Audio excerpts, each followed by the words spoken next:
Hi, I'm Mike Maloney, Managing Director with Newmark Grub Knife Frank, and I'm here with Chris Cumo, founder and partner of Proxys.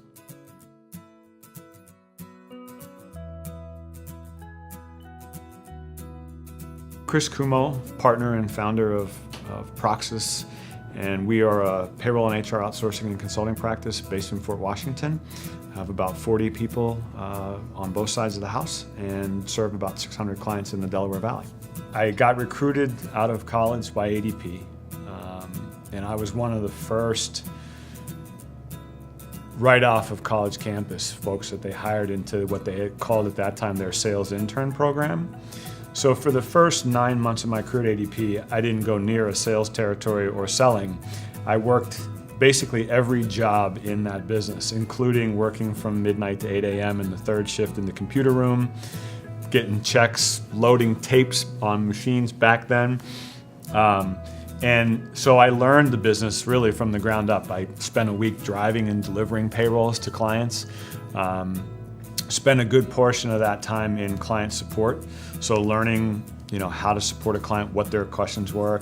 And then my last couple of months of that internship program, I was actually out doing conversions of new business. So as salespeople would sell a new client, and an account executive would go out and actually set the new client up. So I did that for a while.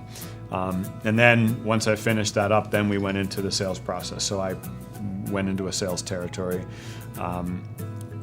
Was fairly successful in the DC. It was outside of Washington, DC, in Rockville, Maryland. Moved up to the headquarters building in Roseland, New Jersey, worked there for a few years, and then came here to Philadelphia to run a sales team. My direct supervisor here in Philadelphia was a very, very good friend of mine, and he had left ADP about 6 months after I did. And he had gone to Paychex. I'd left and was out of the industry for a little bit, and he kept calling me saying, "Hey Chris, you got to check this out. It's kind of like ADP was when we joined, 10 years ago, stocks going crazy, kind of write your own ticket."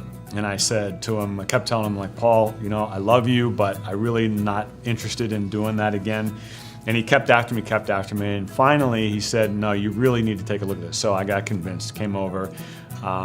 Paychex had just purchased a software product to get them into the middle market, because they were traditionally the small market, 1 to 25 employees, 1 to 30, that was their market. And I wasn't interested in that at all. I wanted to do the middle market stuff. So they had literally just purchased this application, and they were going to roll it out to select cities, Philly being one of them.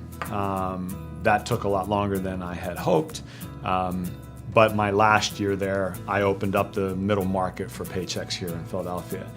And then I decided that Paychex wasn't a good cultural fit for me, so I left, did the internet thing, and then one day came home from a long business trip across the country and said to my wife, "Hey, listen, I could keep doing this, and hopefully this thing will take off. I don't know that it will, and even if it does, we didn't get enough equity on the way in for go to the beach money. So if I'm going to work this hard, how about if we just do something on our own?" And she looked at me and said, "Go." So I said, "All right." So I left Deduction.